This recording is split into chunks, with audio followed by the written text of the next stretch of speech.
मरकजी हुकूमत की जानिब से अशिया ज़रूरिया बिलखुसूस दूध की मसनूआत से जुड़े हुए घरेलू इस्तेमाल की अशिया पर आयद किए गए जीएसटी की शदीद मुखालिफत करते हुए मोहम्मद शुक्रुद्दीन माविन रुकन जिला परिषद करीमनगर और रियासती सेक्रेटरी टीआरएस अक़लियती सेल ने बताया कि मरकजी हुकूमत का फैसला बदबख्ताना और अवाम के लिए नाकाबिल बर्दाश्त बोझ है।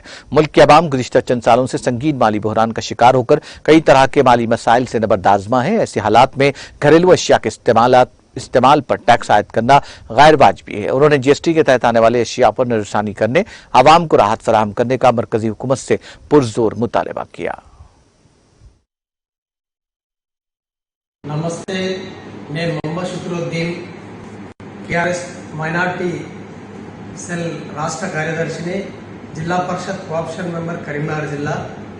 మరి ఈరోజు ఈ భారతదేశంలో ప్రవేశపెట్టినటువంటి జీఎస్టీ ఏదైతే ఉన్నదో మరి నిత్యావసర సరుకులపై ప్రతి దానిపై మరి పెంచడం అనేది అత్యంత దారుణం. మరి అసలు ఈ ప్రజలు తినుడా తినకపోవడా, బతుకుడా బతకపోవడా అన్న కోణంలో మరి ఈ కేంద్ర ప్రభుత్వం వ్యవహరిస్తున్నది. మరి ఇంత నీచమైనటువంటి ట్యాక్స్ గతంలో ఎన్నడూ కూడా లేదు. మరి ఇది ఎంత దారుణం అంటే మరి రేపు సత్య శవానికి కూడా జీఎస్టీ వేస్తట్టున్నారు. మరి ఇప్పుడు మనం ఫ్రీగా వచ్చే అటువంటి గాలికి కూడా జీఎస్టీ వేస్తట్టున్నారు. అసలు ప్రజలు అల్లాడిపోతున్నారండి. ఏంటి జీఎస్టీ ఏంది? మరి జీఎస్టీ ద్వారా, ట్యాక్సెస్ ద్వారా మరి ఇక్కడ కేంద్ర ప్రభుత్వానికి నిధులు పోతుంది.